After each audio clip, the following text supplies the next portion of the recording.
기도드리겠습니다. 좋은 계절을 주시어 풍성한 결실이 있게 하시는 하나님 아버지, 이 좋은 계절에 건강한 육체와 맑은 정신을 주셔서 주님 앞에 나와 예배할 수 있게 하시니 감사합니다. 지금까지 지내온 모든 것이 주님의 크신 은혜였음을 고백합니다. 앞으로 나아갈 길도 주님께서 지켜주실 줄 확신하오니 저희의 믿음의 발걸음을 쉬지 않게 하여 주시옵소서. 오늘 또 신령과 진정으로 예배하는 자들을 찾으시는 하느님이시니 거짓 없는 마음과 진실된 마음으로 드리는 예배를 받아 주시옵소서.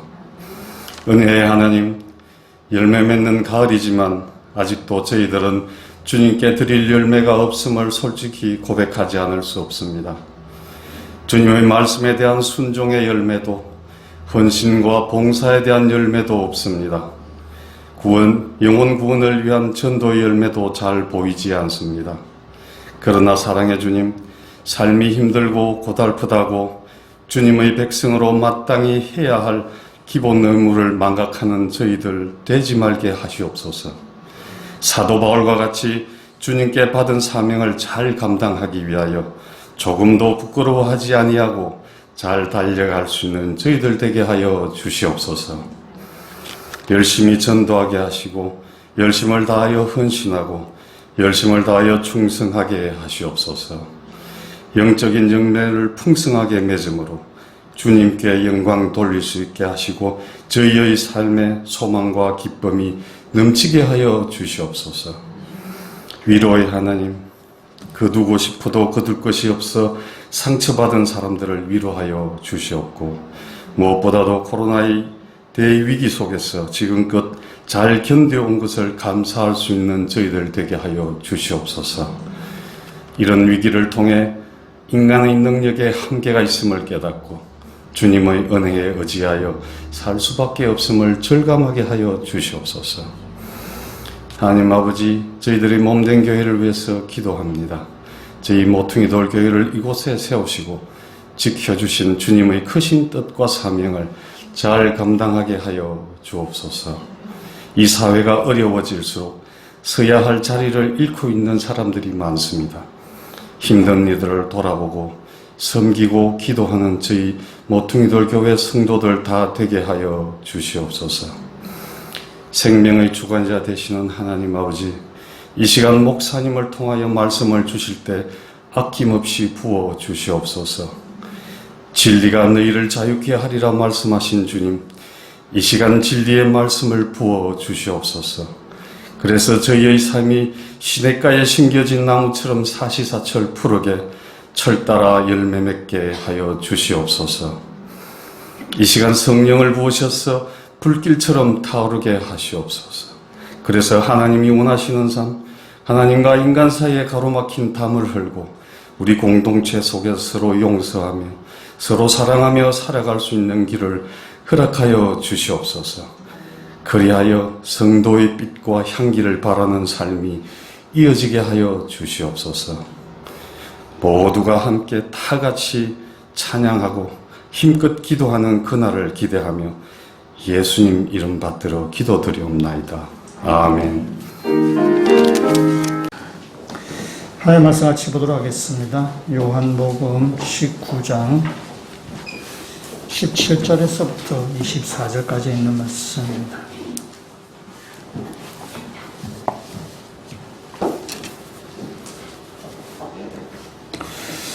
요한복음 19장 17절 말씀부터 제가 읽고 마지막 24절 말씀은 같이 읽도록 하겠습니다. 그들이 예수를 맡으며 예수께서 자기의 십자가를 지시고 해골 히브리 말로 골고다라 하는 곳에 나가시니 그들이 거기서 예수를 십자가에 못 박을새 다른 두 사람도 그와 함께 좌우편에 못 박으니 예수는 가운데 있더라. 빌라도가 패를 써서 십자가 위에 붙이니 나사렛 예수 유대인의 왕이라 기록되었더라. 예수께서 못 박히신 곳이 성에서 가까운 거로 많은 유대인이 이 패를 읽는데 히브리와 로마와 헬라말로 기록되었더라. 유대인의 대제사장들이 빌라도에게 이르되 유대인의 왕이라 쓰지 말고 자칭 유대인의 왕이라 쓰라 하니 빌라도가 대답하되 내가 쓸 것을 썼다 하니라. 군인들이 예수를 십자가에 못 박고 그의 옷을 취하여 네 깃에 나눠 각각 한 깃씩 얻고 속옷도 취하니 이 속옷은 호지 아니하고 위에서부터 통으로 짠 것이라. 군인들이 서로 말하되 이것을 찢지 말고 누가 없나 제비 뽑자 하니 이는 성경에 그들이 내 옷을 나누고 내 옷을 제비 뽑나이다 한 것을 응하게 하려 함이로라. 군인들은 이런 일을 하고. 아멘. 말씀을 한 구절 한번 암송을 같이 하도록 하겠습니다. 요한복음 18장 36절 말씀. 예수께서 대답하시되 내 나라는 이 세상에 속한 것이 아니니라. 만일 내 나라가 이 세상에 속한 것이었더라면 내 종들이 나로 유대인들에게 넘겨지지 않게 하였으리라. 이제 내 나라는 여기에 속한 것이 아니니라. 요한복음 18장 36절 말씀. 아멘. 성경 본문은 19장인데 아직까지 18장 우리가 암송하고 있습니다. 한 3주 동안 우리가 평균가 그 정도 된 것 같습니다. 예수님이 이 18장 36절 우리 암송했던 구절은 예수님이 빌라도와의 그 신문 과정에서 예수님께서 하신 말씀이죠. 그래서 하나님 나라는 이 세상에 속한 것이 아니란 것입니다. 근데 빌라도는 이 하나님의 나라, 또 유대인의 왕, 예수를 자꾸 인간적인 그 눈으로, 자꾸 세상적인 시각으로 자꾸 보다 보니까 예수님 잘 이해하지 못합니다. 예수님 이해하지 못하기 때문에 진리의 근처까지 갔지만 진리에 도달하지 못하는 것입니다. 그래서 예수를 지켜내지 못하게 되고, 그래서 결국 이 빌라도는 대제사장들과 유대인들의 압력에 못 이겨서 예수님 십자가 이렇게 내어주게 됩니다. 우리가 오늘 읽었던 이 본문의 말씀, 이제 예수님이 십자가에서 못 박히시는 그런 장면입니다. 오늘 본문을 보기 전에 16절에 있는 말씀을 보시면은 이렇게 얘기하고 있습니다. 이에 예수를 십자가에 못 박도록 그들에게 넘겨주니라 되어 있어요. 그러니까 이제 빌라도가 넘겨줬다는 것입니다. 이 나오는 이 그들에게라는 말은 넓게 보면은 그 예수를 고발한 대제사장과 유대인들의 무리를 말하지만은 좀 좁게 이야기하면은 십자가형을 집행하는 로마 군인들이라고 이야기할 수 있습니다. 어떻든 간에 예수님이 십자가에 못 박히십니다. 그래서 그들에 의해서 못 박히 십자가에서 죽임을 당하시는데 17절 말씀을 보시면은 그들이 예수를 맡으며 18절에도 그들이 거기서 예수 십자가에 못 박으니 이러면서. 그래서 좁게 말하면은 로마 군인들, 넓게 말하면은 유대 대제사장들과 유대인들이 예수님을 십자가에 못 박았어요. 그래서 본문 말씀 보시면은 그 유대 대제사장들과 그 유대인 무리들이 또 이렇게 로마 군인이 예수님을 십자가에 못 박히게 하는 굉장히 주도적인 역할을 하는 것처럼 강군적인 주어로 나오니까 그 주도적인 역할을 한 것으로 이렇게 보여지지만은 과연 그러한가? 오늘 본문의 말씀 좀 다르게 이야기하고 있는데 17절에 있는 말씀을 다시 한번 보시면 이렇게 얘기하죠. 그들이 예수를 맡으며 예수께서 자기의 십자가를 지시고 이렇게 쾌골로 이렇게 나가시니라고 되어 있어요. 그래서 예수님이 자기의 십자가를 지시고 가셨다는 거죠. 그러니까 유대인들과 로마 군인들이 예수 십자가에 못 박은 것이 아니라 예수님이 자기 십자가를 지시고 예수님이 그 골고다에 가신 것입니다. 그러니까 예수님께서 어떤 상황 때문에 어쩔 수 없이 십자가를 지신 것도 아니고 남들에 의해서 아주 이렇게 남들에 의해서 십자가를 지신 것도 아니에요. 예수님이 자신의 선택이셨고 예수님이 능동적으로 이 십자가를 지시러 가신 것입니다. 요한이 지금 그 사실을 분명하게 이야기하는 거죠. 예수께서 자기의 십자가를 지시고 나가셨다라고. 또 그 본문에 이어서 계속해서 요한이 어떻게 예수님께서 이 십자가를 능동적으로 주도적으로 십자가를 지고 가셨는지를 요한 오늘 본문을 통해서 계속 증언하고 있습니다. 오늘 본문을 통해서 요한이 예수님이 어떻게 예수님이 십자가를 능동적으로 주도적으로 십자가를 지고 가시는지를 오늘 말씀 통해서 볼 것이고 오늘 이 말씀을 나중에 하실지는 잘 모르겠지만은 성경책에 보시면은 그 제목에 십자가에 못 박히시다 되어 있는데 밑에 보면 마태복음, 마가복음, 누가복음 본문에 다 있습니다. 이 요한복음이 마태, 마가, 누가와 오늘 제가 말씀드리겠지만은 집에 가셔서도 한번 이렇게 비교해 보시면은 요한이 오늘 이 말씀을 통해서 드러내고자 하는 의도, 또 요한이 이 말씀을 통해서 드러내고자 하는 것을 우리에게 주는 교훈, 우리가 그것을 좀 볼 수 있습니다. 그래서 비교해서 보시면은 훨씬 더 요한이 드러내고자 하는 의미를 더 잘 아주 생생하게 보실 수 있으실 것입니다. 먼저 오늘 본문에서 한 세 가지 정도로 이렇게 나눠서 한번 볼 텐데, 첫 번째, 제가 17절부터 18절까지를 제가 다시 한번 읽을 텐데, 읽으시고, 제가 묻는 말 한번 여러분이 대답을 한번 해보시면 좋겠습니다. 제가 한번 읽도록 하겠습니다. 그들이 예수를 맡으며 예수께서 자기의 십자가를 지시고 해골이라 하는 곳에 나가시니 그들이 거기서 예수를 십자가에 못 박을새 다른 두 사람도 그와 함께 좌우편에 못 박으니 예수는 가운데 있더라. 아멘. 질문하게 하겠습니다. 글의 분위기가 어떻습니까? 이 글의 분위기가 지금 이 요한이 십자가의 고통을 막 느끼도록 묘사하게 보이세요? 아니면 십자가의 고통을 담백하게 처리한 걸로 보이세요? 예, 담백하게 처리. 대답도 담백하게 하신데, 예, 되게 담백하게 처리. 왜냐하면 예수님 십자가를 지시는 이 과정을 두 절로 딱 처리해 버립니다. 길게 처리해야 돼요. 딱 두 절로 처리하고 본문을 보시면 십자가의 고통을 거의 언급하지 않습니다.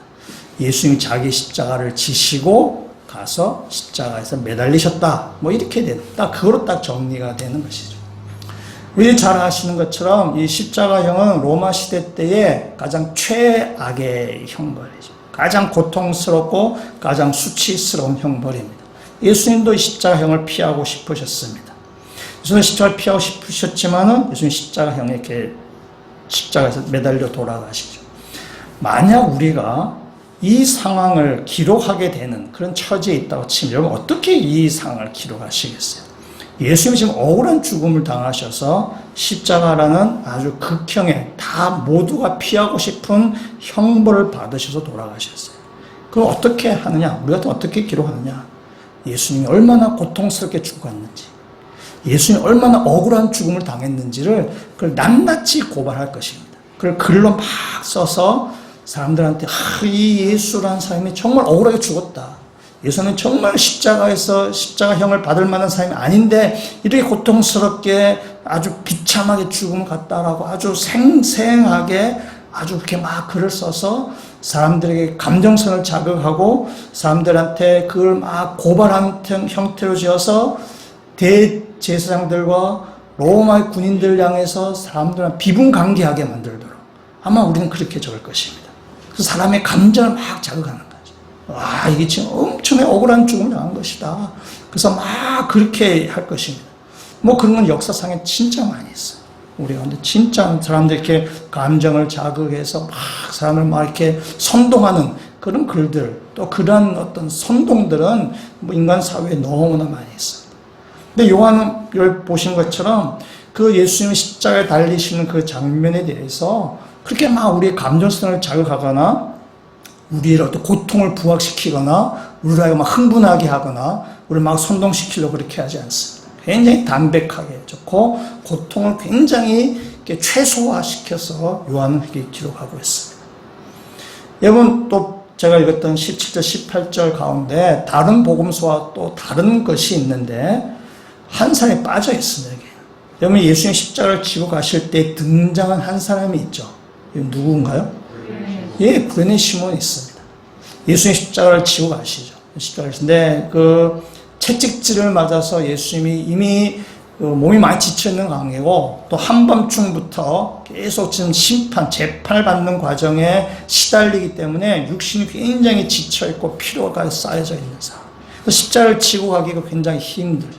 너무 지치니까 로마 군인이 그 구경꾼 중에 한 사람을 잡아내서 야, 네가 십자가 대신져 라고 얘기하죠. 그 사람의 이름이 구레네 시몬이라고 마태와 마가와 누가는 기록하고 있어요. 마가복음 같은 경우에는 구레네 시몬은 알렉산더와 루포의 아버지다라고 또 그렇게 기록하고 있습니다. 아마 마가는 그래서 사실성을 부각시키기 위해서 아마 그가 누군지를 더 자세하게 기록한 것으로 보여지게 됩니다. 근데 요한복음에는 이 구레네 시몬에 대한 이야기가 없습니다. 다른 복음서는 다 있는데 이 구레네 시몬은 나오지 않습니다. 그러니까 예수님이 십자가를 지고 가시는 것에 대해서 요한은 예수님이 얼마나 고통 가운데, 그것이 얼마나 힘든 일인가, 어떤 그런 거를 막 드러내려고 하지 않습니다. 누가복음 같은 경우에는 예수님이 십자가를 지고 가시는데 그 뒤에서 여인들이 가슴을 치며 통곡하며 크게 울면서 예수님을 따라갔다라고 누가복음 또 기록하고 있습니다. 근데 요한복음은 이 여인의 고통이나 구레네 시몬이나 또 예수님이 십자가를 얼마나 고통 가운데 지고 가시는지에 대해서는 요한은 가능한 그 부분을 잘 드러내지 않습니다. 그러니까 우리의 감정을 자극하는 것들을 잘 드러내지 않습니다. 그것은 무엇이냐? 예수님은 이 십자가를 억지로 지거나 또한 상황에 어쩔 수 없이 그 십자가를 지신 것이 아니다라는 것을 요한은 좀 드러내고자 하는 것입니다. 막 고통을 드러내거나 억울한 걸 다 드러낸다는 것은 그는 뭡니까? 이 정말 내가 억울해서 막 쓰는 글이잖아요. 막 눈물 사람을 자극하는 것은 억울해서 막 이렇게 되면 하소연하려고 하는 거죠. 그러나 요한은 그렇게 하지 않는 것이에요. 요한은 예수님의 십자가를 예수님께서 능동적으로 예수님이 자신이 선택해서 자신이 주도적으로 이 십자가를 지고 가셨다라고 요한은 그렇게 지금 기록하고 있습니다. 두 번째 하나 우리가 볼 것은 19절에 있는 말씀부터인데 19절 말씀부터 22절까지 있는 말씀을 제가 한번 읽어보도록 하겠습니다. 같이 너무 길다. 제가 읽겠습니다. 빌라도가 패를 써서 십자가 위에 붙이니 나사렛 예수 유대인의 왕이라 기록되었더라. 예수께서 못 박히신 곳이 성에서 가까운 고로 많은 유대인이 이 패를 읽는데 히브리와 로마와 헬라말로 기록되었더라. 유대인의 대제사장들이 빌라도에게 이르되 유대인의 왕이라 쓰지 말고 자칭 유대인의 왕이라 쓰라 하니 빌라도가 대답하되 내가 쓸 것을 썼다 하니라. 아멘. 이 본문은 이제 빌라도가 예수님 그 십자가 위에 그 죄패죠. 이 사람이 무슨 죄다라는 것을 이제 기록한 것입니다. 빌라도가 뭐라고 하냐? 나사렛 예수 유대인의 왕 이렇게 지금 적었다라는 것입니다. 물론 빌라도가 직접 썼다기보다 빌라도가 로마 군인에게 시켜서 아마 로마 군인이 썼을 것입니다. 빌라도가 이렇게 쓴 것은 그거죠. 빌라도는 예수님이 무죄라고 생각을 하고 있습니다. 근데 유대인들이 하도 십자가에 못 박으라고 막 압력을 넣으니까 그들의 압력에 못 이겨서 예수님 십자가에 내어준 것입니다. 근데 빌라도 굉장히 자존심이 상하는 거죠. 자신은 이 무죄라고 생각하는데 그 외부의 압력에 의해서 자기 뜻을 굴복해야 되는 그 자존심이 굉장히 상하는 거죠. 자존심이 굉장히 상해서 요즘 팔로 표현하면 지금 빌라도의 소심한 복수라고 이렇게 얘기할 수 있습니다.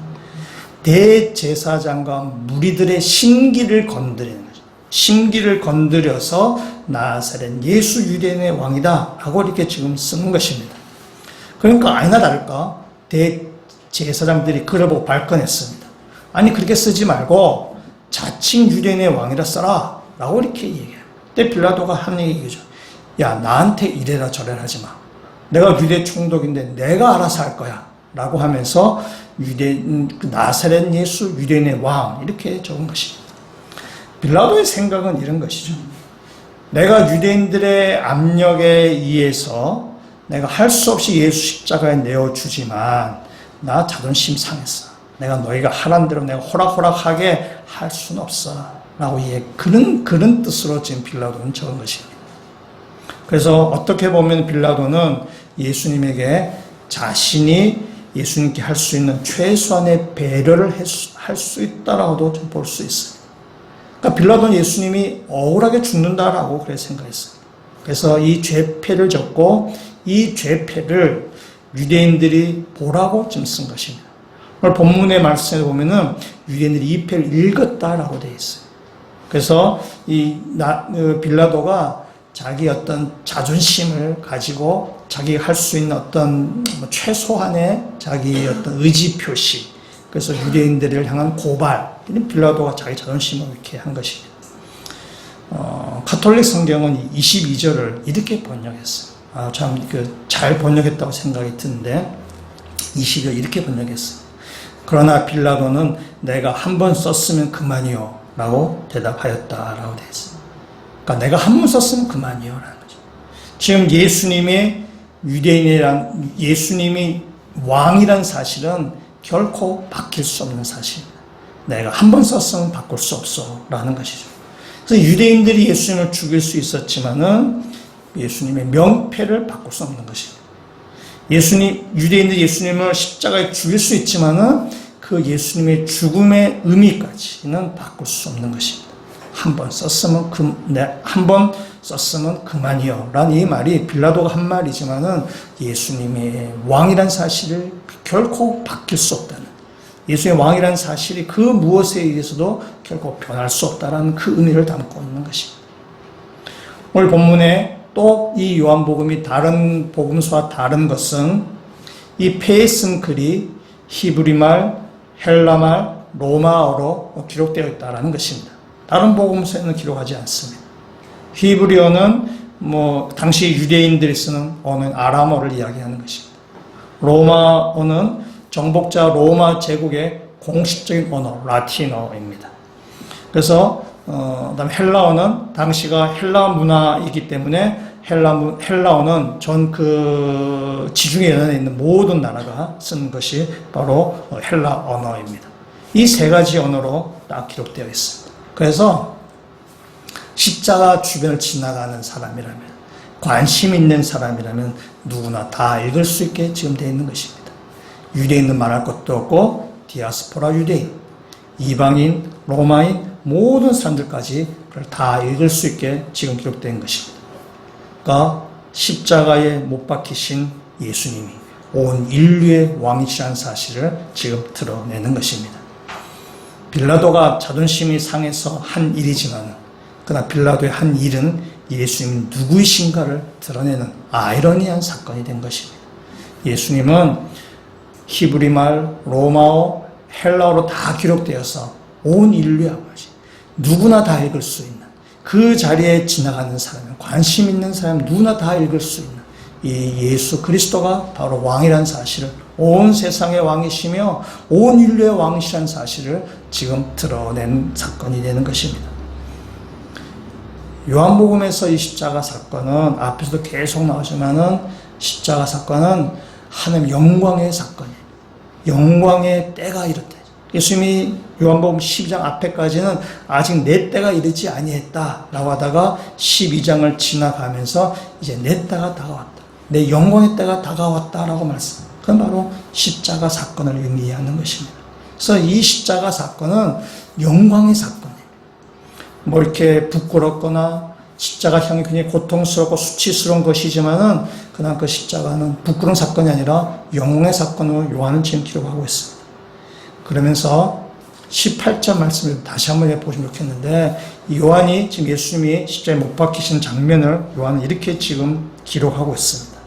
느낌을 한번 보시면 좋겠어요. 18절, 그들이 거기서 예수를 십자가에 못 박을세 다른 두 사람도 그와 함께 좌우편에 못 박으니 예수는 가운데 있더라. 아멘.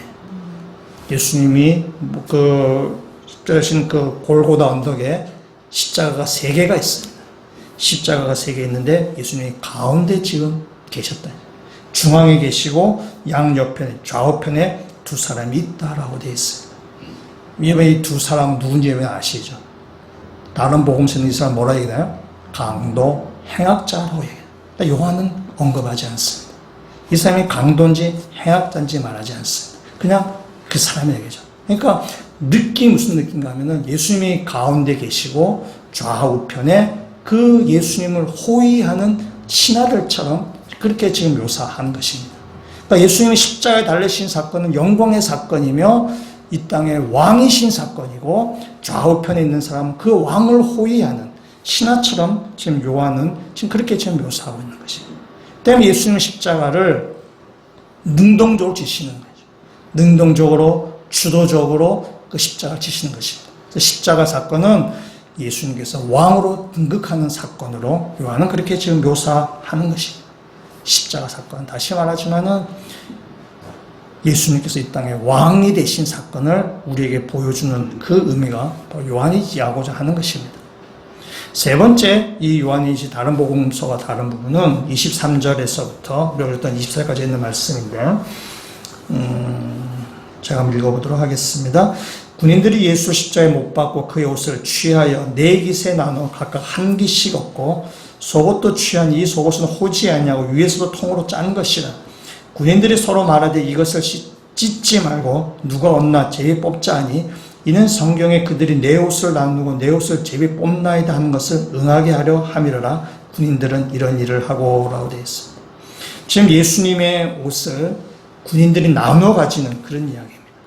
이 다른 복음서 이 부분을 굉장히 간단하게 언급하고 넘어갑니다. 근데 요한은 굉장히 자세하게 이 본문을 지금 기록하고 있습니다.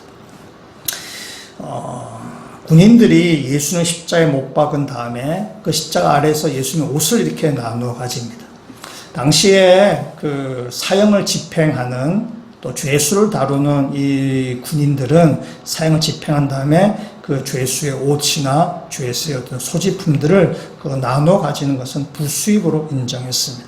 거기에 대해서는 별로 이렇게 당시의 그 문화가 그렇습니다. 그래서 이 로마 군인들도 역시 예수님의 옷을 지금 나눠 가집니다. 당시 유대인들이 입었던 고대 사회들이 입은 옷은 다섯 가지 부분으로 나누어질 수 있습니다. 그래서 지금 4명의 군인이 예수님 옷을 지금 한 가지씩 가져가는 것입니다. 한 사람은 샌들을 가져가고, 한 사람은 머리에서는 터널을 가져가고, 한 사람은 또 겉옷을 가져가지고, 또 나머지 네 번째 사람은 허리에 띈 띠를 이렇게 가져가게 됩니다. 하나 딱 남아요. 이게 바로 속옷입니다. 속옷은 남았는데, 이 속옷은 지금 정예수님이 뭐라 얘기하는가 하면은, 호지 아니했다. 호지 아니하고, 위에서도 통으로 짠 것이다. 라고 지금 이야기하고 있습니다. 그래서 이것을 군인들이 나눠 가지지 아니했다. 라고 얘기하는데, 이 나눠 가지지 아니했다는 것도 또 다른 해석이 가능한데, 그냥 오늘만 본문 말씀을 잘 보면은, 이 특별한 옷입니다. 이 속옷은 통으로 짠 옷이어서 중간에 이음새가 없다 이런 뜻입니다. 이음새가 없어 통을 쭉 떠서 특별한 옷인데, 이 통으로 짜서 이음새가 없이 입는 옷은 누가 옷이 이렇게 있는가 하면 대제사장 옷이 이렇습니다. 대제사장의 옷이 통으로 짠 옷이에요. 그래서 쭉 흘러내리는 옷입니다.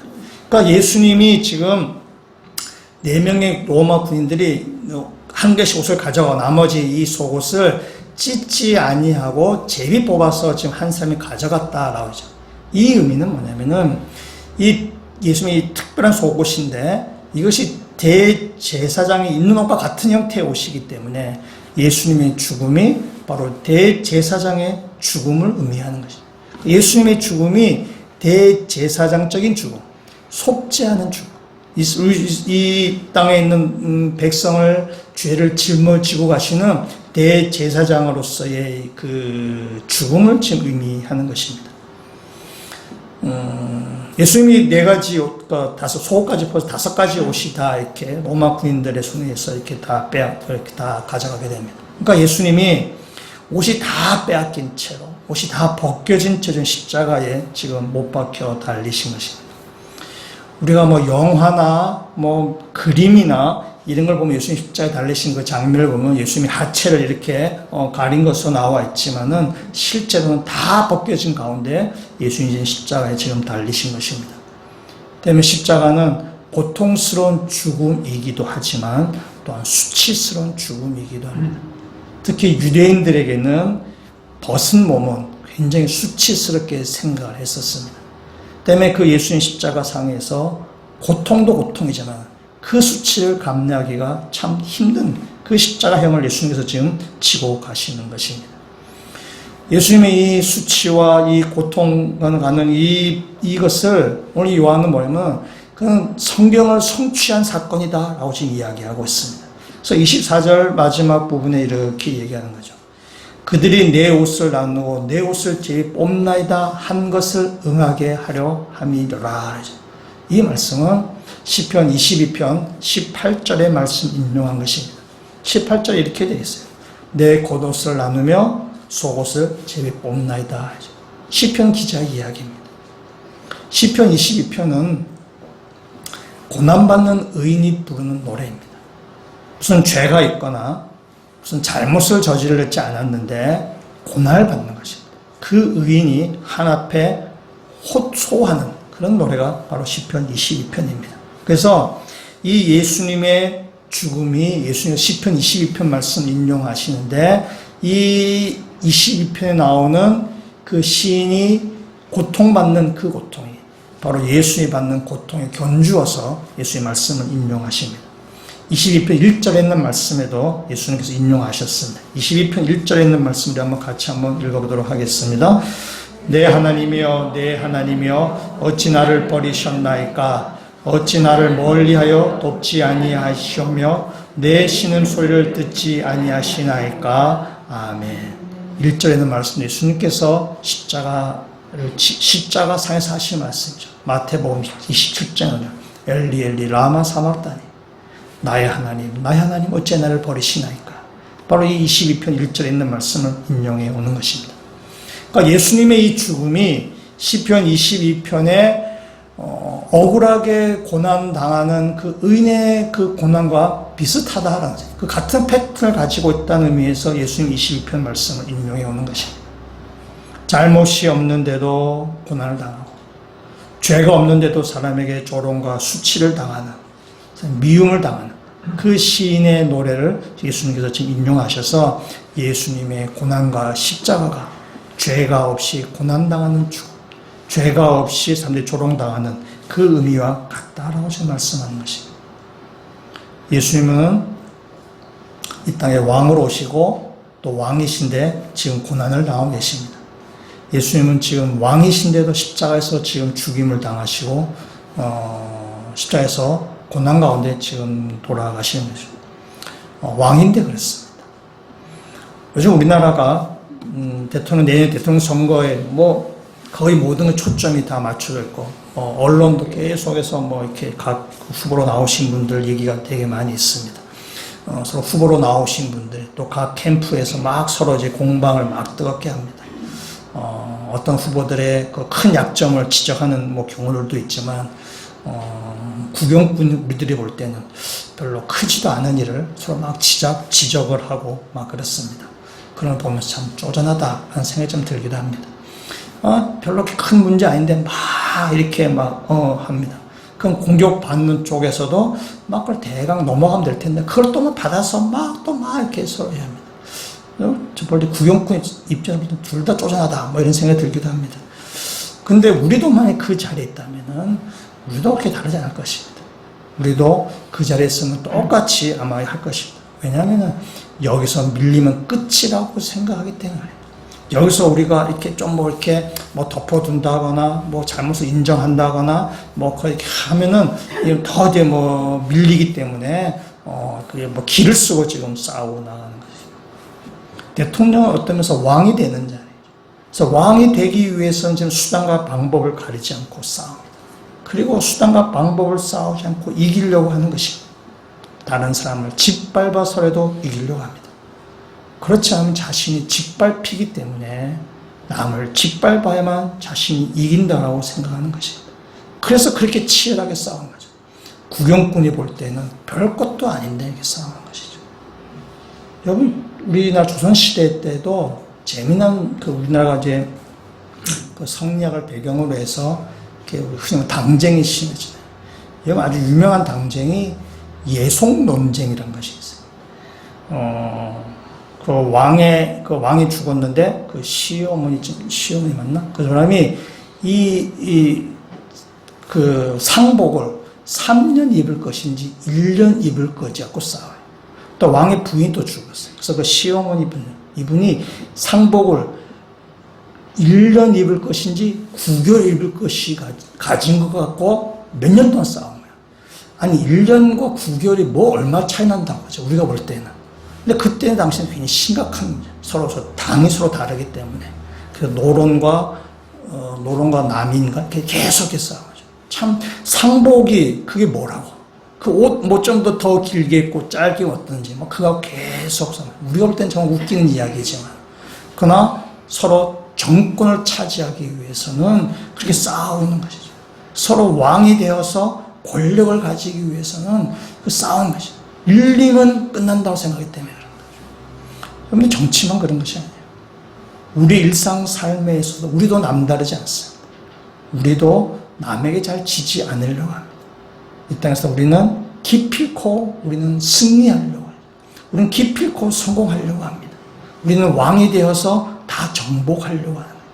그래서 밀림은 끝난다. 밀림은 죽는다. 우리 남을 짓밟고 일어서야 된다. 라고 우리는 그렇게 생각하고 이 땅을 그렇게 살아갑니다.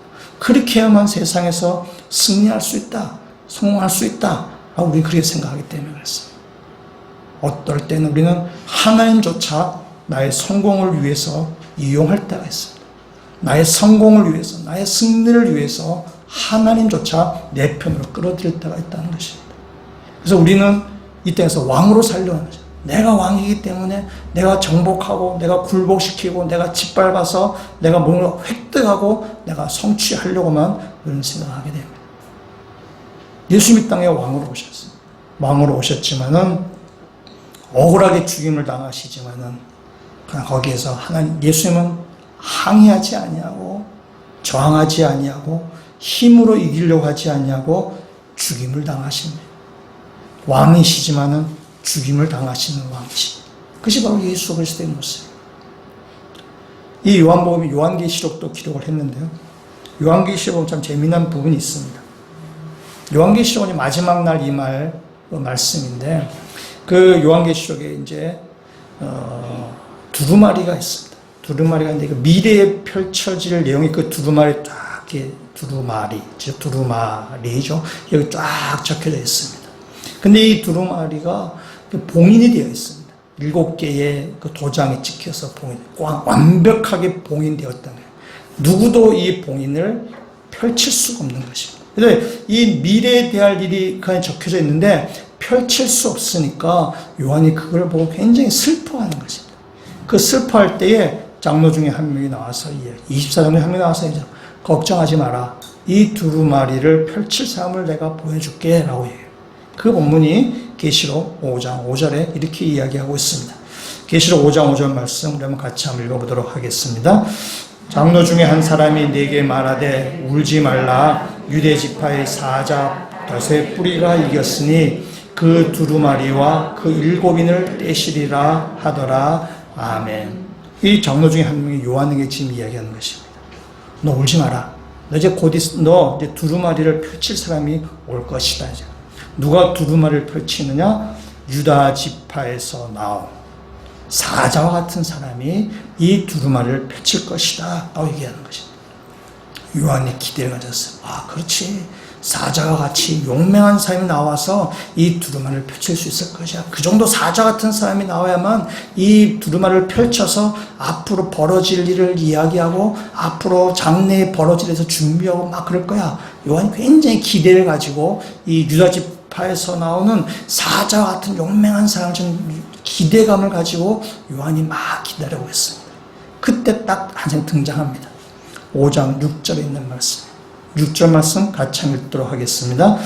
내가 또 보니 보좌와 네 생물과 장로들 사이에 한 여린 양이 서 있는데 일찍이 죽임을 당한 것 같더라. 그에게 7뿔과 7눈이 있으니 이 눈들은 온 땅에 보내심을 받은 하나님의 7영이더라. 아멘. 요한이 이제 기대를 가지고 딱 쳐다봤어요. 누가 나오냐? 어린 양이 서 있는 거예요. 어린 양, 사자를 기대했는데 어린 양이 서 있는 거예요. 근데 어떤 어린 양입니까?